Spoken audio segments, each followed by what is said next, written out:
la parte de ecografía, voy a hablar solamente de la parte ecográfica.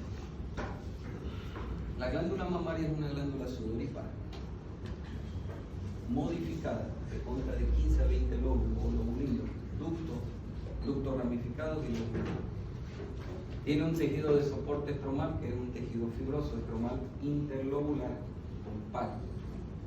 Tejido fibroso estromal periductal e intralobular blando y un tejido graso retromamario.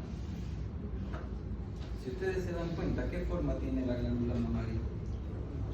Redonda. ¿Y a quién lo pueden tener una similitud? Es un método de transporte. A la rueda, a una bicicleta. La parte central es el complejo areola-espesón y los fierros, o los rayos como nosotros decimos, son los conductos y la parte del medio son los lobulinos. Si una parte de una glándula o de un ducto está alterado, se comunica con los otros. Por ende, la invasión es rápida y progresiva. Se dice que entre 10 a 15 años un cáncer aparece. Se dan cuenta que en tan poco tiempo, en tan mucho tiempo no pueden hacer una mamografía, tampoco es cuestión de médicos, es cuestión de personas. Un corte axial, donde vemos cómo se distribuye la grasa y los tejidos de la misma manera. Lo que les gusta a ustedes, anatomía. Vasos y venas axilares y con la presencia de linfonódulos que son hasta 3 niveles. Anatómicamente la glándula mamaria tiene 3 zonas, una zona premamaria o subcutánea, una mamaria que es el parénquima y una zona retromamaria. La zona premamaria, que está entre la piel y la fascia mamaria anterior, continúa con los ligamentos de Cooper, piel y tejido subcutáneo. Los ligamentos de Cooper son de gran importancia en una mujer joven, más que todo, porque dependen de la hormona y de la cantidad de hormona que pueda depender de ella. ¿A qué me voy? A buena cantidad hormonal, una mama firme, dura, consistente. A poca actividad hormonal, una mama flácida, caída y con poco tejido mamario. ¿Quién la tiene esa glándula mamaria atrófica? La mujer posmenopáusica. Si ustedes se dan cuenta, pónganse a pensar, cuando ustedes cambiaron de joven a adulta joven, tenían una glándula mamaria firme, la gran mayoría en la actualidad, pero han pasado los años y fíjense qué tanto ha cambiado en ustedes. Tarea para la casa. Ecográficamente tenemos el tejido celular subcutáneo, los ligamentos de Cooper y una grasa retromamaria. La zona mamaria, que es la fascia mamaria anterior y posterior, entre ellos tenemos los conductos, los lóbulos, la unidad ducto lobular terminal y los elementos estromales fibrosos. Y la zona retromamaria, que es la fascia mamaria posterior, que es donde transcurren todos los vasos sanguíneos y linfáticos. Anatómicamente, todas son de tez blanca aquí, ¿no? Cuando lleguen a casa, fíjense ante un espejo y me van a decir qué tienen en la parte superficial de la glándula mamaria. ¿Qué tienen? ¿Qué se ve? ¿Qué? Se ve una red venosa. Se ve una red venosa, puro vena. Ah, ahora sí ya se acuerdan, caramba, que nunca lo conocen en su cuerpo. Se llama la red venosa de Haller. El complejo areola-pezón tiene unos pequeños tubérculos que se llaman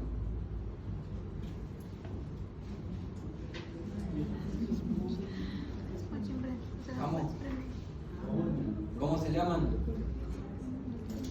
¿Cuántas mujeres hay aquí no conocen una glándula mamaria? A ver, de los hombres.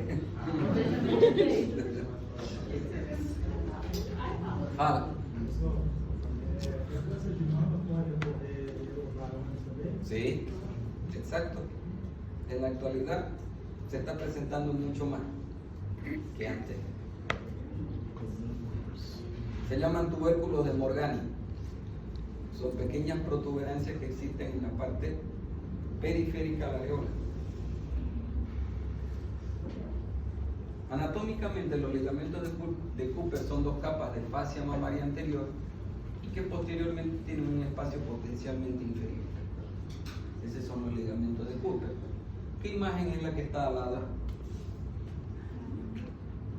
¿Qué es esa imagen que está al lado del ligamento?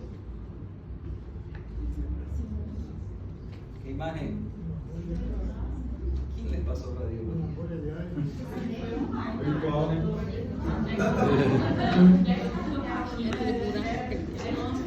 Yo les dije que una burbuja de qué? De aire. Ya un nódulo, ya. ¿Qué les dije cuando vemos una parte líquida? ¿Cómo es? Es oscura, como esa. Entonces, ecográficamente, ¿cómo debemos llamarla? ¿Qué? Ecográficamente, no estoy hablando de radiografía. Anecoica. Y cuando hablamos de imagen nodulares, hablamos de hipoecoica y es una imagen más gris. Estas son las lesiones que pueden encontrar en la glándula mamaria. Y fíjense en una glándula tan pequeña cuántas patologías pueden encontrar. A nivel de la unidad ductolobiliar, quistes, adenosis esclerosantes, papiloma ductal, hiperplasia típica y cáncer. A nivel del lóbulo estromal, fibroadenoma, tumor filóide. A nivel de la areola, tenemos máculas, tenemos micro y macrocalcificaciones, ectasia ductal, absceso, papiloma solitario, enfermedad de Paget. A nivel del estroma interlobular, necrosis, lipoma, fibroma, fibromatosis y sarcoma. Y por último tenemos el pectoral mayor, pectoral menor y la grasa retromamaria. Entonces, ¿para qué nos utilizan o para qué nos sirve la ecografía? Para tamizaje primario y secundario. Necesitamos un transductor de 7.5 a 12 MHz, como mínimo 7. Material que necesitamos para la ecografía. Fíjense que una ecografía de forma convencional no observamos un pequeño nódulo cuando utilizamos tenemos la duda. Para eso es la almohadilla. Fíjense, la misma imagen, pero si tú no aplicas una buena rotación por una buena aplicación del transductor, puedes comer la imagen y puedes dar un falso diagnóstico. Siempre hay que tener pantalla dividida, que se llama pantalla en espejo, y comparar las imágenes con las otras. Una mamografía, como les dije, un método complementario, campo extendido. ¿Qué dijimos que era? Quiste.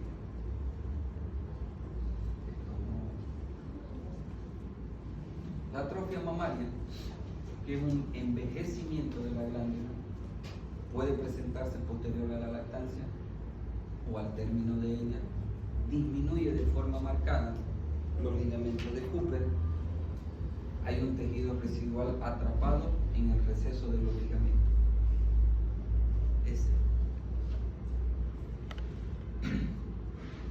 Los ductos mamarios son hipoecoicos y homogéneos, trilaminares, con un centro hiperecogénico. La apariencia dependerá del ángulo de la incidencia de la ecografía. Una ectasia ductal es la presencia de líquido dentro de los conductos que separa las dos paredes de los conductos, que aumenta con la edad.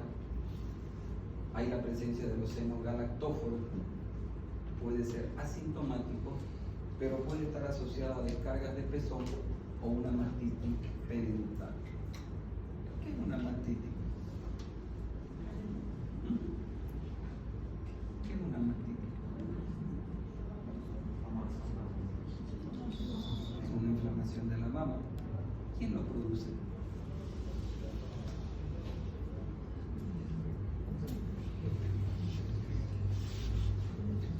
¿Quién lo produce?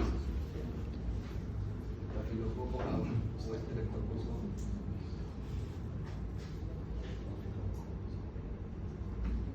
Las descargas de pezón pueden ser de aspecto cristalino, que puede ser por un quiste simple, de aspecto verduzco, por un quiste antiguo, por una descarga purulenta, por un proceso de una mastitis, o una descarga de pezón de color roja, rutilante, asociada a un papiloma o a un cáncer.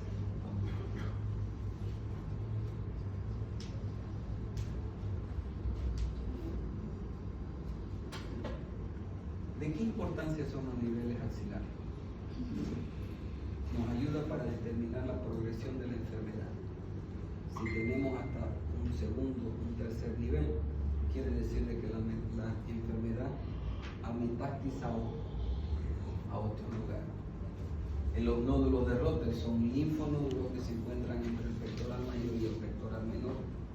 Los ganglios intramamarios son presencia de ganglios dentro de la glándula mamaria, que son de aspecto benigno. Pero lo que más me importa es la clasificación de Billard. La clasificación de Billard es aquella que a través del informe, ya sea por ecografía o por mamografía, nos encasilla en una enfermedad o en un grado. Categoría 0 quiere decir un estudio insuficiente, que necesitamos algo más para llegar a un buen diagnóstico. Categoría 1, normal. Categoría 2, benigno. Categoría 3, probablemente benigno. Categoría 4, sospecha de neoplasia, que lo divide en A, B y C. Una sospecha leve, moderada y una sospecha alta de neoplasia. Categoría 5 es una sospecha de neoplasia que necesita una biopsia. Y la 6, que quiere decir que ya el paciente es biopsiado, ya se sabe que tiene cáncer o que ha vuelto a un control posterior a una quimioterapia. Como les dije, Billard 1, normal.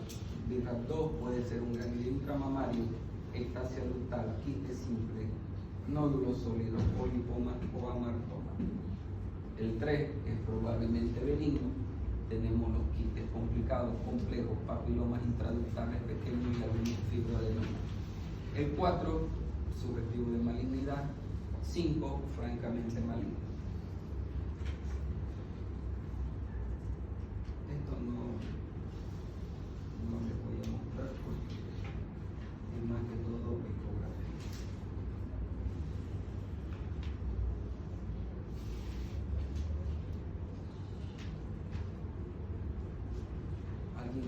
¿Alguien va a estudiar algo de imagen? No. Ok.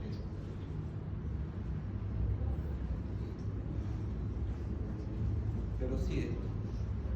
¿Cuáles son los tumores benignos? Hiperplasia. Fíjense que en todo hay hiperplasia. Sangrado espontáneo por el pezón. Galactocelio.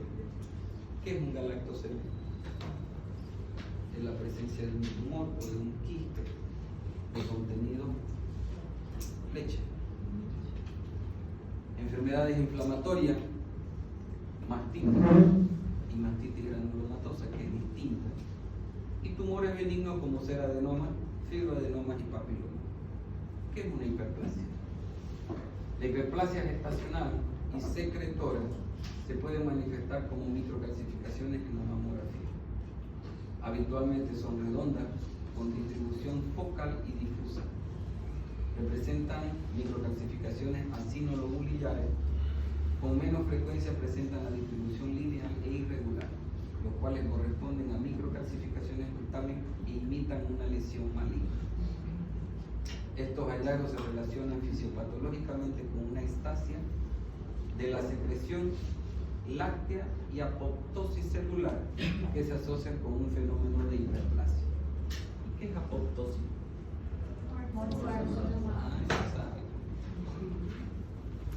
¿Qué es un pezón sangrante?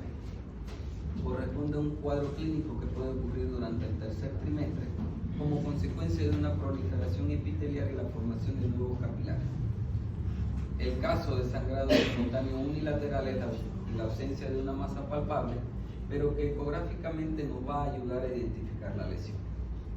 Sugiere una lesión neoplásica papilar o un carcinoma intraductal. Es relevante tener presente que esta sintomatología tiene una baja asociación con un cáncer de colon durante el embarazo. Entonces, sangrado por pezón asociamos a cáncer o a un papiloma. ¿Qué es el galactosemia? Es una lesión benigna más frecuente que se encuentra en las mujeres en el periodo de lactancia, pero también puede aparecer durante el tercer trimestre del embarazo o después de haber finalizado la lactancia. Desde el punto de vista histopatológico, corresponde a una obstrucción del conducto galactóforo con ausencia de dilatación proximal de los segmentos lobulares. En la mamografía tiene una distinta presentación dependiendo del contenido del conducto dilatado. Cuando presenta alta concentración de grasa, se puede identificar como una imagen radio transparente redondeada. Se puede identificar que se denomina pseudolipoma.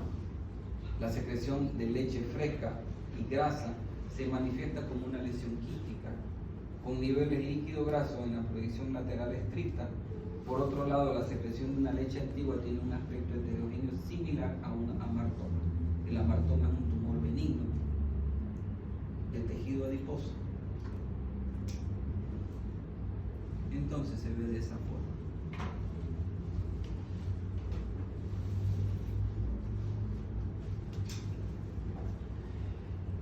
Fíjense, esta imagen antes de amamantar, o sea, antes de lactar. Fíjense la otra después de lactar. Por eso es que es una tumoración benigna, que se caracteriza por una dilatación de los conductos durante la lactancia. Ahora, ¿puede haber un galactocele posterior a la lactancia? Sí, por el estímulo de la pareja o por la ropa que puede existir. Cuando hay una hiperprolactinemia, en caso de un adenoma de hipófisis, también puede existir. ¿Y qué es la mastitis? Hay la mastitis bacteriana, causada por el estáfilo y el estreptococo, como les dije anteriormente, que va a nivel del pezón. Clínicamente es la tríada de Celso, que ya ustedes conocen: dolor, calor, rubor. ¿Cómo se identifica? Clínicamente, a través del método de imagen, y el manejo es a través de antibióticos.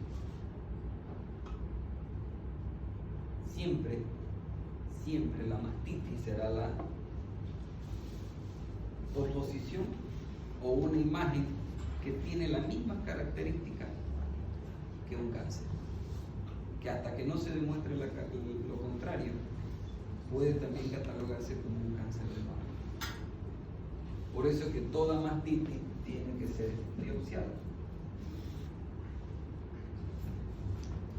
Mujer de 36 años, posparto día 23, consulta en su segunda semana por una evolución de un eritema en el duelo de la mama izquierda, agregándose fiebre el día de la consulta. Por la ecografía destaca un aumento de la ecogenicidad del tejido celular subcutáneo, tractos anecoicos sugerentes a edema, engrosamiento cutáneo difuso. No se observa masa ni colección y se identifican linfonódulos axilares con un engrosamiento de la cortical de forma difusa y aumento de la vascularización. Se manejó con antibióticos con buena respuesta. Esto fue en Chile, que solamente progresó a una mastitis. ¿Y qué es la mastitis? Es la inflamación de la glándula mamária. De la misma manera, pero lamentablemente ella evoluciona a otro proceso. Hay un aumento, hay muestras de cambios inflamatorios y edema en la zona retroareolar izquierda, caracterizada por un aumento de la ecogenicidad y un aumento del volumen subcutáneo. Hay un engrosamiento septal y un aumento de la vascularización. También hay áreas hipoecogénicas, sólidas y quísticas parcialmente delimitadas, compatibles con un absceso. Y lamentablemente el absceso, ¿cuál es el tratamiento? Drenaje más antibiótico. Entonces, si una mastitis no es curada en su momento, evolucionará a un absceso. Pero existe una entidad que se llama una mastitis granulomatosa idiopática. Como su mismo nombre, idiopática, no se sabe la causa. Se sugiere que son factores inflamatorios involucrados en la fisiopatología, como el Corynebacterium, hasta un 75% de los casos. La importancia de reconocerla es el aspecto imagenológico que puede simular un cáncer, como les dije anteriormente. Se ha reportado una mayor incidencia en los periodos de los últimos 5 años en mujeres embarazadas, por lo que se considera pertinente la revisión de forma exhaustiva. Se ha propuesto tratamiento con antibióticos, antiinflamatorios, corticoides, y tópicos y sistémicos. La mamografía se presenta como de forma normal en pacientes con mamas densas. ¿Qué quiere decir mama densa? Dura. Que son de características de benignidad o malignidad. Hay una asimetría focales y un engrosamiento de la piel. En la ecografía muestra un centro, al igual que más que todo son lesiones que no tienen márgenes de bordes irregulares, con presencia de colecciones tanto de aspecto mixto. ¿A qué me refiero mixto? Tanto sólido como líquido. Y el sólido a veces es por presencia de coágulo o un material antiguo. Y el tratamiento de drenaje. Lo malo, que la mastitis granulomatosa puede durar hasta años. Y utilizan corticoides llegando a un síndrome de Cushing. El fibroadenoma es el tumor benigno más frecuente que una mujer puede tener. Corresponde a una lesión nueva a nivel del crecimiento preexistente por una sensibilidad hormonal. Estos tumores están relacionados a la dieta o a la ingesta de grasa, café, chocolate, Coca-Cola, fritura, fumar, alcohol, anticonceptivos y mucho más. El 99% son benignos, pero existe un por ciento que se denomina fibroadenoma completo, que es un carcinoma in situ. Parecido a un carcinoma in situ, que puede evolucionar a un cáncer. El tratamiento, el diagnóstico es clínico y ecográfico, y el tratamiento es exéresis o tumorectomía. El papiloma es una formación quística con un centro hiperecogénico sólido en su interior, como forma de una verruga, que hasta que no se demuestre lo contrario se lo puede considerar como una lesión premaligna.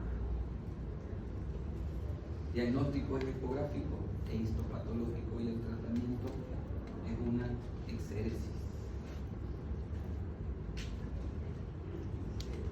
¿Cuáles son los métodos de diagnóstico?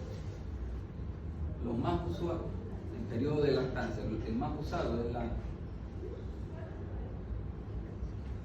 tomografía o tomosíntesis, digital de la mama y una mamografía. Métodos complementarios a la ecografía. Mujeres de 30 años de alto riesgo, mamografía, tomosíntesis. Fíjense que en la gran mayoría se utilizan todos. Por eso que los métodos de diagnóstico, los 3 pilares fundamentales, como dijimos, autoexamen, mamografía, ecografía, y que lo que va entrando en la actualidad es la tomosíntesis o mamografía computada, que es como una tomografía, y en la actualidad que es la mamografía complementar. Pueden encender algo que no he colocado, pero que va a complementar.